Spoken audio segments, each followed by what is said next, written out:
What's up? My name is Jess Brohard, and I am here with Victoria Horsley, who is the president of the Unified Collegiate Esports Association. Had to make sure I was saying that right. And she's going to chat with me about the upcoming Women of the Arena event on Thursday and what it's like to be a woman in gaming and all that good stuff. So, Victoria, how are you doing today? I'm good. How are you? I'm doing great. Thank you for asking. I'm so excited that you'll be joining us for the event. So first off, I am so excited that there's so many universities getting involved in esports and having collegiate teams and all that. Can you talk a little bit about what UCEA is? UCA is an association where we have affiliated institutions. It's actually broken down between two tiers. So in tier one, we have kind of the varsity level where we're looking to eradicate forfeits and keep people accountable for their competitions and to show up and give them some high level production. And then tier two is more for the club teams or the JV of tier one institutions. So we're trying to provide competition across the board and then create a really student centric association. So we want to create stories out of the players because, right now I feel like it's really hard to put a face to the names or the gamer tags. And so we want to accomplish that and try to follow students from, freshman year to the pros if they go, or if they want just a job in esports or wherever they may go. And we just want to focus on the students in the collegiate area. So do you like partner up with universities and like work with specific universities? Yes, so they would become affiliated to UCEA, and then they're able to access all of our partners and sponsors for free. Actually, there is no fee to join, and then they can further access the different competitions that we would provide to them. So you must have had quite a journey in gaming and esports as far as your career goes, because I understand. So you've been with UCA for 7 months as the president, right? And can you talk about the journey leading up to that, how you came to be in this position? Yeah. So I have been in esports for almost 8 years now.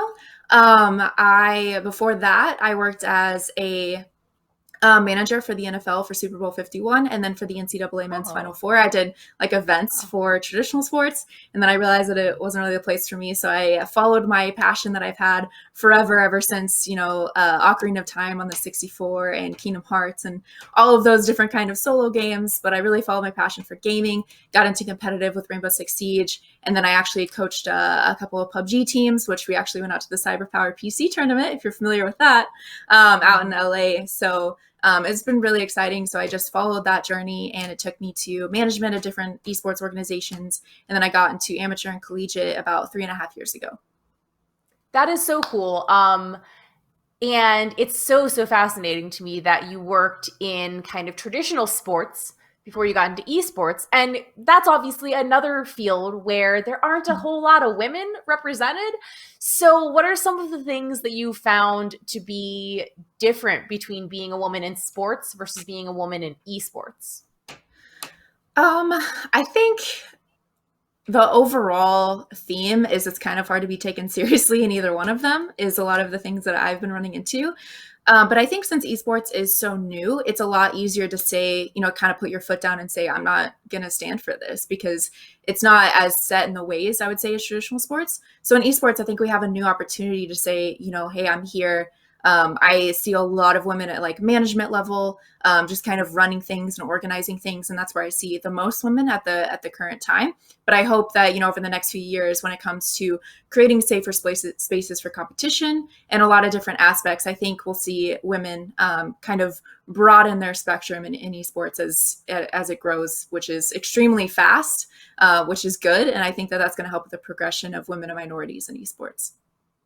I think I love what you hit on because you're so right there about how esports is a lot newer than traditional sports, obviously. So it's kind of like we are the ones paving the way and making the rules. So you're right. Like we can put our foot down and say, hey, that's not going to go in this industry. And that's exactly what we're seeing these days, with kind of the whole Me Too moment that women in the gaming industry are having. So I think that's so great.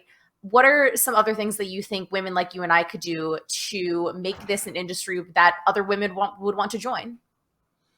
I think it's just kind of forcing ourselves in there and saying, hey, we're here, we're not going anywhere.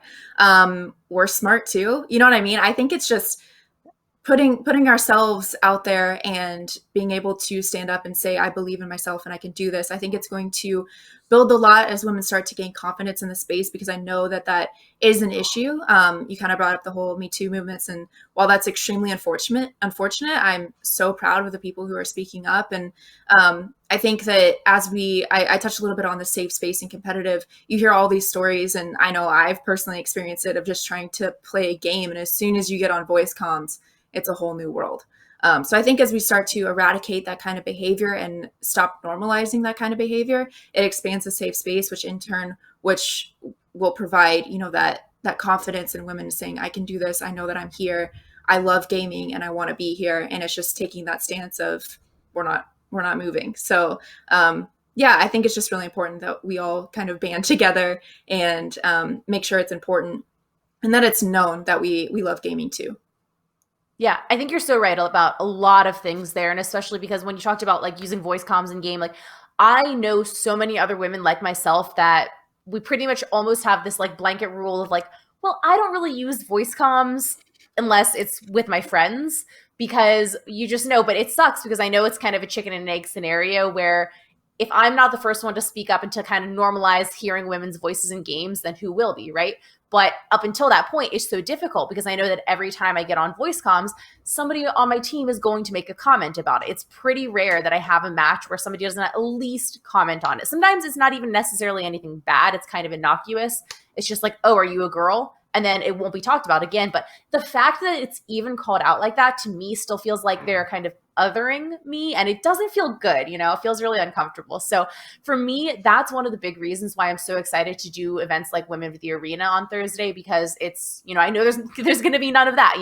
It's myself co-casting with Lottie Von Prague, who is another, woman casting. All the competitors are women. So what do you see as some of the other benefits of doing something like a women's only tournament?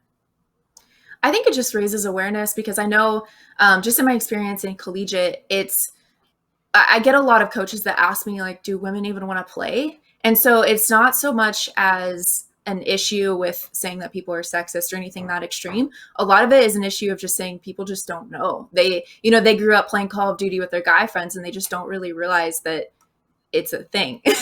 So events like this just really, open the curtains to saying like, hey, there's plenty of women that are involved, plenty of women that are good at the game, and we're all interested. And I think events like this really amplify that voice.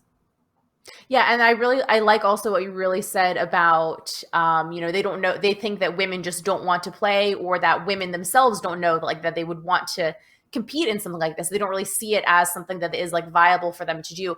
But yeah, I think that's especially true about a lot of people make a lot of excuses about why we don't see more female pro gamers. And I think a lot of it is brushed off as like, oh, it's just because they don't want to, without really examining some of like a lot of the reasons why there are so many barriers to entry to being a female competitive gamer. And, even the fact that we have to qualify like that and say, this person is a female competitive gamer versus just a competitive gamer. But, again, that's kind of going back to one of the reasons we're doing this whole event. So I know this event is chock full of some of my favorite streamers and content creators and athletes and industry leaders. Who are some of the other women in esports and gaming that you really look up to? So every time I get this question, there's always one that stands out. And I followed her because I found her when she was playing Kingdom Hearts, but she used to go by Keyblade Sarah, and now it's Sarah Key.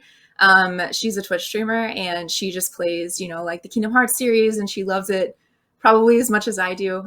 So she's one of my favorite women that, it's not necessarily competitive gameplay, but she's just there to open the community and to be a really, really positive influence. So she's probably top of the list for me on influential people. And then the second would be, because I used to, play in Rainbow Six and then compete and then coach and then recruit, would be Ammunition. I mean, come on, she's a legend. So She's yeah, so those would good. be, yeah, she's amazing.